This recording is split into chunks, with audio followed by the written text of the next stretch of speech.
Allô tout le monde, c'est Michel. Aujourd'hui, je vous montre comment réussir des super belles photos à contre-jour.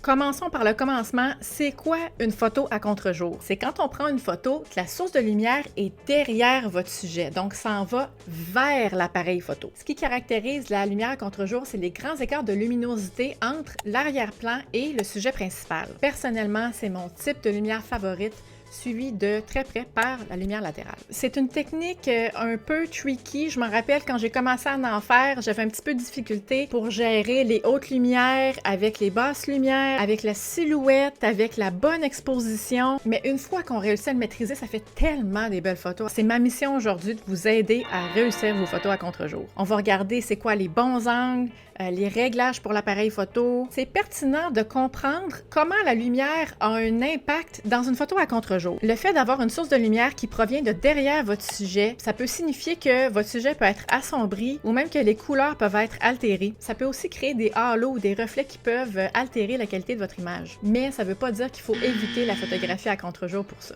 Il y a des façons de travailler avec la lumière qui vont nous permettre d'avoir des beaux résultats. Un des effets les plus courants en photographie à contre-jour, c'est l'effet de halo. C'est quand ça crée une espèce de lueur douce autour de votre sujet. Les halos, ça peut rajouter de la profondeur, de l'intérêt, de la dimension dans la photo, mais ça peut aussi rendre le sujet flou ou difficile à comprendre. Pour éviter l'effet de halo, je vous suggère de déplacer légèrement votre sujet ou de vous changer l'angle dans lequel vous prenez votre photo ou de diminuer l'ouverture. Alors par exemple, si vous êtes à f2.8, essayez peut-être f3.5 ou f4.5 pour voir ce que ça va donner. À part des halos, il y a aussi des reflets des fois avec lesquels il faut travailler. Le reflet, c'est quand la lumière va frapper une surface réfléchissante, par exemple une fenêtre, un miroir, de l'eau. Puis les reflets, ça peut créer des taches lumineuses distrayantes. Pour éviter les reflets... Hey les poulets! La façon pour éviter les reflets, c'est de changer votre angle de prise de vue pour éviter d'avoir le reflet de la lumière directement dans votre objectif. En gros, pour gérer les halos et les reflets, c'est de gérer le cadrage et l'angle dans lequel vous prenez votre photo. Comment sélectionner un bon moment pour photographier à contre-jour? C'est plus facile quand le soleil est plus bas dans le ciel, donc soit le matin ou en fin de journée.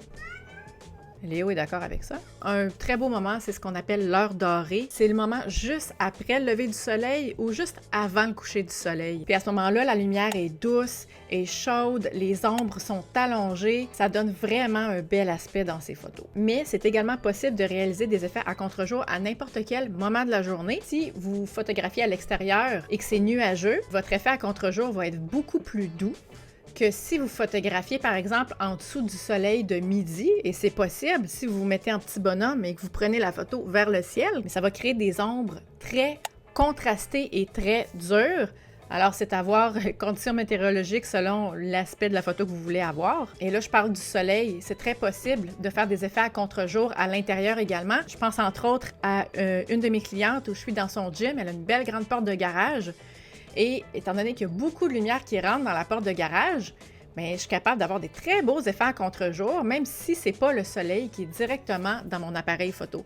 Et la même chose si vous êtes à l'intérieur, si vous avez des néons et que vous vous placez face aux néons, ça va vous créer un effet à contre-jour. Donc des fois, c'est juste d'être créatif un petit peu, de jouer avec les angles, puis de voir quel effet on veut réaliser dans la photo. Une belle façon pour trouver des angles à contre-jour, c'est de vous promener autour de votre sujet. Donc, sans que votre sujet bouge, vous vous déplacez et là, vous allez voir à quel endroit la lumière arrive sur votre sujet. Comme vous voyez là présentement, à mon bureau, j'ai la source de lumière principale qui est ma porte patio comme ça ici. Et là, j'ai un éclairage qui est plutôt latéral parce que la lumière arrive principalement. Vous voyez, si je fais ça comme ça ici, je vais être plus dans l'ombre. Alors, la lumière arrive comme ça ici. Mais si je me plaçais de dos à la porte patio et je prenais une photo vers la porte patio, je n'ai pas changé la source de lumière, mais étant donné que j'ai changé mon angle, au lieu d'être une lumière latérale, je vais être avec une lumière à contre-jour. Des petits trucs pour le réglage de votre appareil photo. Si vous êtes en mode automatique ou en mode semi-automatique, c'est là que c'est très utile de jouer avec les modes de mesure de la lumière. C'est un vidéo complet en soi, les modes de mesure de la lumière pour bien comprendre ça, je vous envoie sur la vidéo que j'ai faite spécifiquement sur le sujet. En résumé, quand on va faire de la photographie à contre-jour, on utilise le mode de mesure de la lumière, le mode spot. Et ce que ça fait, c'est que ça va prendre en considération l'exposition à un point très précis de la photo et ça va vous permettre d'avoir un sujet principal qui est correctement exposé, puis ensuite l'arrière-plan qui va être probablement très clair. Mais vous pouvez aussi créer des effets de silhouette, ce qui est un peu l'effet contraire. On peut décider d'avoir un arrière-plan qui est très bien exposé parce qu'on veut voir par exemple les belles couleurs du coucher de soleil. Et le sujet principal qui est très foncé, qu'on peut à peine distinguer les détails, ça fait vraiment des beaux effets ça aussi. Vous pouvez jouer aussi avec la compensation d'exposition.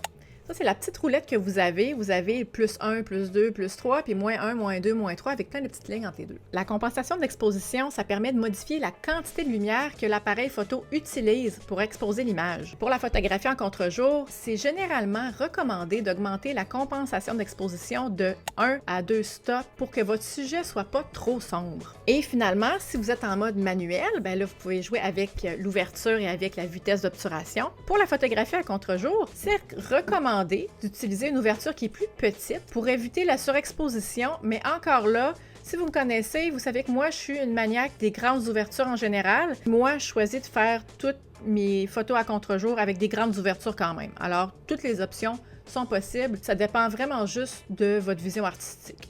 Quelques conseils pour réussir vos portraits à contre-jour. J'ai mentionné un petit peu plus tôt, c'est difficile quand on a la source de lumière en arrière. Le sujet souvent va avoir tendance à être plus sombre. Alors comment éviter ça? Premièrement, vous pouvez utiliser un flash ou un réflecteur. Toute la zone d'ombre qu'on va avoir en avant, en ajoutant un réflecteur ou un flash, on va aller combler ça. Alors ça va aller ajuster l'exposition. Si vous n'avez pas de flash, vous pouvez demander au sujet qui se penche légèrement vers l'avant. Ça va permettre d'aller retrouver un petit peu d'exposition dans le visage. Et là, c'est pas parce qu'on fait de la photographie à contre-jour qu'il faut pas penser à la composition. Assurez-vous que votre sujet est bien positionné pour vraiment profiter de la lumière à contre-jour. Vous pouvez expérimenter, changer les poses, changer les angles pour trouver ce qui va vraiment mettre en valeur votre sujet. J'aime personnellement mettre mon sujet directement vis-à-vis une zone qui est très claire pour créer un effet de contraste, quelque chose qui est super intéressant, qui est assez facile à faire à contre-jour,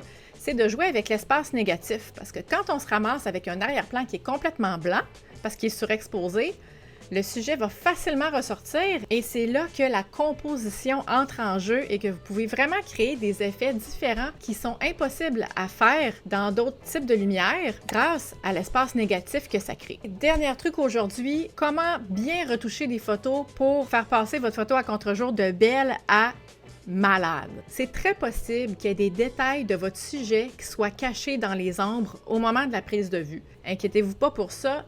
On peut tout aller chercher des informations en post-production. Parenthèse, si vous savez que vous allez faire de la post-production, je vous recommande fortement de photographier avec un format RAW, parce que le format RAW ne va pas compresser les informations de votre photo comme va le faire un JPEG et va vous permettre d'aller chercher vraiment beaucoup plus de détails quand vous allez rentrer ça dans un logiciel de post-production. Une façon de faire, vous pouvez jouer avec l'outil de luminosité. Vous pouvez aussi utiliser des masques ou des outils de correction sélectifs pour ajouter plus de lumière à certaines zones spécifiques de votre photo. Par exemple, si vous voulez faire ressortir le visage de votre sujet, vous pouvez rajouter de la lumière uniquement à cet endroit. D'ailleurs, Luminaire Neo a un excellent outil pour ça qui s'appelle Visage Lumière. Puis ensuite, c'est facile de styliser la photo, de la coloriser, de rajouter des effets, des couleurs plus vives, augmenter la saturation, la diminuer. Et je vais vous dire personnellement, moi, je trouve que des photos à contre-jour, c'est des super belles photos pour réussir des noirs et blancs. Si vous désirez avoir plus d'informations sur la post-production, je vous envoie juste ici. Ça fait pas mal le tour de la vidéo aujourd'hui. Si le contenu vous a été utile, je vous invite à le partager. Si vous avez des questions, des commentaires, gênez-vous pas, mettez-moi ça juste en dessous. Merci beaucoup d'avoir été là, puis on se dit à la semaine prochaine pour une autre vidéo. Bye!